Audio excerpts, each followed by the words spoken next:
Hello!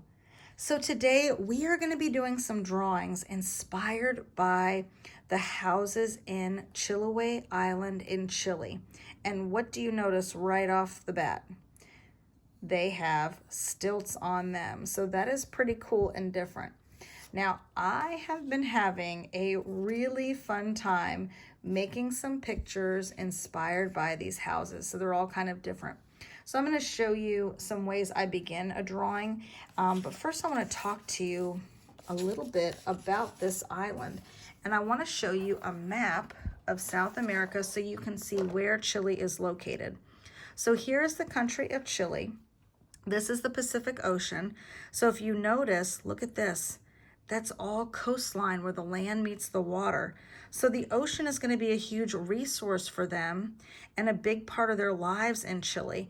And Chiloe Island is kind of in the middle here on the water. So, well, it's an island. So what? It's surrounded by water. This doesn't show you really well, but there are a lot of little islands down there. So let's read a little bit more about these palafitos, these houses on stilts. So if you lived here, you could catch fish from your bedroom window. Tall and strong wooden stilts would hold your house high above the rising tides of an inlet of the Pacific Ocean. At high tide, so when the water level has risen, you could hop on a boat to visit a friend. And at low tide, so when the ocean level goes down, you could walk along the base of the stilts to gather crabs or watch pelicans glide overhead in their own search of fish. So even when the water goes down, they're using that as a resource to get food. And these palafitos are built by fishermen. So you can imagine there are going to be a lot of fishermen here, right? They're built above the tidal water, so even when there's high tide, the house is safe above it. And then it provides them quick access to boats moored below. That just means that they're tied up. So they're pretty much wood, pine, larch, cinnamon trees, and they're also use luma trees, which sometimes grow in the water. So since they're used to that, they're really durable. So they're really good to be the stilts that are in the water. And there are other places in the world that have buildings and houses on stilts, but we are going to focus on these. One of the things I love too is that they have all these bright colors in the buildings. And they're built as a community project. So the community works together on special work days called mingas. So they're working together to help build these for families. And I love how this has all these details in it. So you've got the fisherman boat, you have people fishing, getting ready to go on their boat. You've got someone looking out the window. So as usual, you are the artist. You're going to come up with how you want to be inspired, but I will show you how I start off on my drawings. On this one, I kind of started with the little houses, kind of started with one, drew the next ones, and then I added my wave to represent the ocean and then the stilts. Now look, there are a lot more stilts holding these houses up, but if you start to draw too many, I think it looks really complicated, so I'm keeping it really simple. Remember, we're just being inspired by this. You don't have to make it look like a photograph. On this one, I thought it would be fun to show an underwater scene and then have the house on top, and it's like someone has set up their fishing pole and they're just waiting on a little tug. And another reason I did this was I thought if my house is a bright color, my fish can be a bright color, and that can balance out and make it even more colorful. And on this one, I thought with each of these little wavy lines, I could color each stripe a different blue. And I thought this would be more of like a calming picture, but then the boat could also have some of those bright colors in there. So let's start off on two just to give you an idea, and then you get to be creative, and you might even have an underwater scene with a lot more detail, crabs and seahorses or whatever. And let's see, I'm going to start on this paper. I'm starting with Sharpie so that you can see it, but of course I want you to use pencils so you can erase any mistakes. And I'm going to push this forward so you can see my little boat right here. I'm going to get another piece of paper. All right, so I'm gonna start off with the boat. I'm gonna make mine a lot more simple than this. And I'm starting with the boat because if I draw the stilts first, I can't put the boat in front of that after I've drawn them, especially since I'm using Sharpie.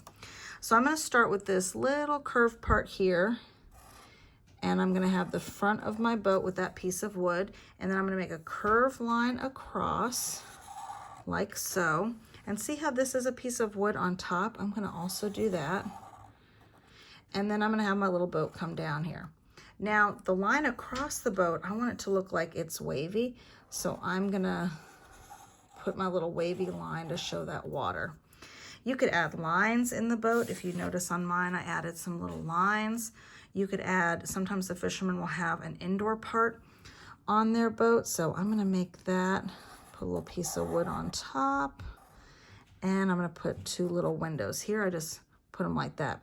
Again, you are the artist, so you make your choices. And if you want to draw people and fishermen throwing a net out, or they have a fishing pole, maybe I'll have one set up here. I'm going to have a little fishing pole.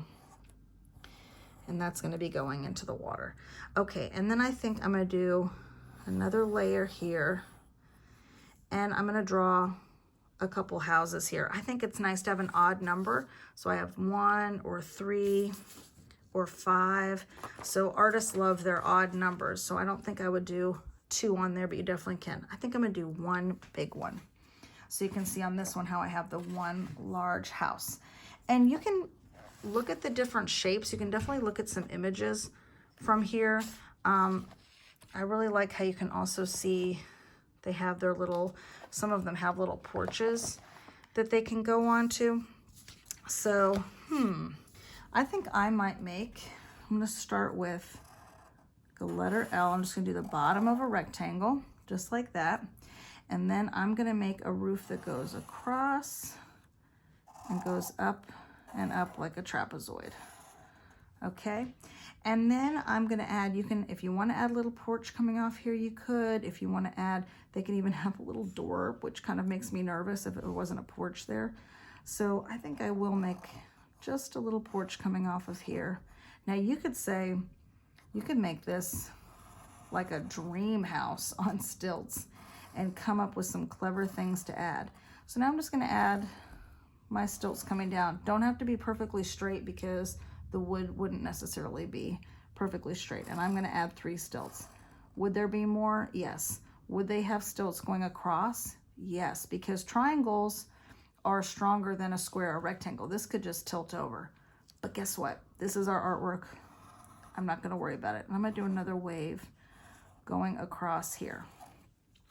And you could add in different windows. I do like putting the little window pane. I think it gives it a little place to have that white showing. And I'm gonna definitely do this a fun color. And I think I'm gonna make a nighttime little fishing scene. So that's gonna be a little bit different. So you guys can figure out, maybe you have some fish coming out of here. When I get to the coloring part, I definitely am gonna pull whatever blues I have. Let's see, look at all my markers coming over on me here. I like to pull all these different blues because I wanna have different blues in each section. So I'm gonna start with this one. I've got the texture of my table coming through, but to me it makes it look even more like water. When you start to color, really take your time.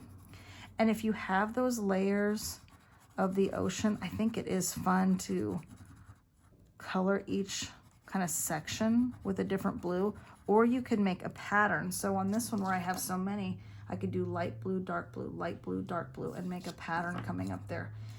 Experiment with it. Really think about the colors you're choosing so that they go together. If this is like a really dark night sky, am I gonna want the house really dark? I don't know. I think I would want a different color. I love kind of golds and yellows with the blue. So I think I'm gonna come in and make kind of a gold house, almost the color of the stars. Now, if you were at home doing this, you could watercolor or use any other materials you have. I'm gonna get a little wood color here and color this in. So I'm just really being thoughtful about how I'm doing this. And when you look at these different pictures, really just break them up into little steps. A lot of these buildings are rectangles, squares, trapezoids, triangles. So you're just kind of building up each section. Even here, if it looks more complicated, just think of it as building with blocks. You don't have to build the whole thing right at once. You kind of build it section by section, and then you can add all your fun detail. Like little red crabs in here would be really great. Look at this with the two blues next to each other. Then I'm gonna have to think of a really dark color. I've got a really dark marker, and I might add some little stars. You can make a constellation in there. Think about all the fun things that you could put in your picture. And then I'm gonna color it, go right to the edge, outline every little shape slowly, and then I can go faster to color in those sections.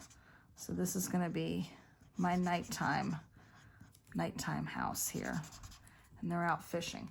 So I'm gonna finish coloring these. Take your time, be creative, and be inspired by these really different and fun houses. Good luck.